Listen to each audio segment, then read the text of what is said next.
Bien, gracias. Oficialmente, como se suele decir, el doctor Oscar Chimino está con nosotros recordando, Mire, quería hacer un análisis un poco, va a ser medio de caradura, ¿no es cierto? Pero voy a ser sintético. Quiero hablar de la Revolución Rusa, de 1918. La Unión Soviética es el ejemplo más, digamos, aterrador de lo que es una revolución.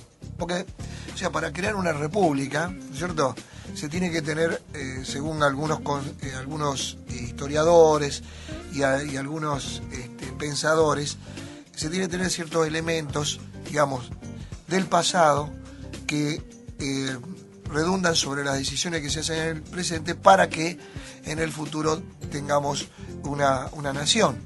Entonces, pero la Unión Soviética estaba dirigida por un zar, había un imperio.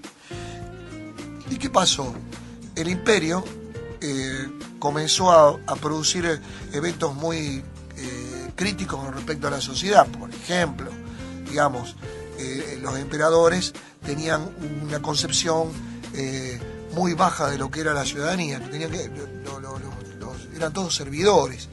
Entonces, en la Unión Soviética se mostró verdaderamente que era la presión que ejercían, ¿no es cierto?, el emperador sobre el pueblo.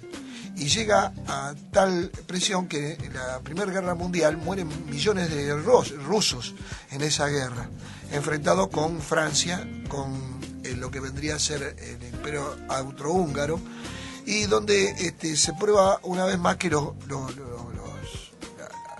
base, digamos, de la sociedad soviética era los campesinos. El campesinado era muy grande, el campesinado, porque tenía que alimentar a esta gente, a este emperador y a toda su séquito y su estructura política que verdaderamente oprimía a estos hombres.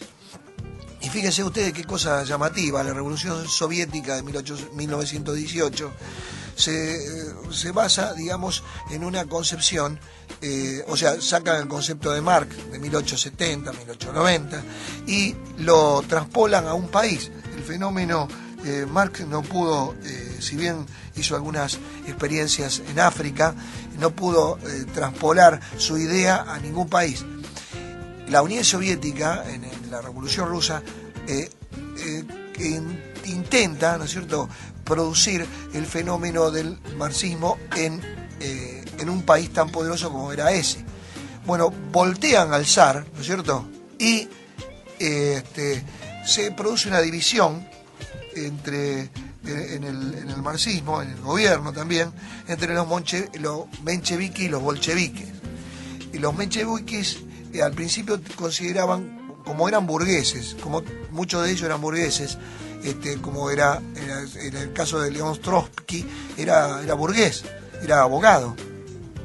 En vez del otro lado, había muchos que no eran, digamos, intelectuales de nota.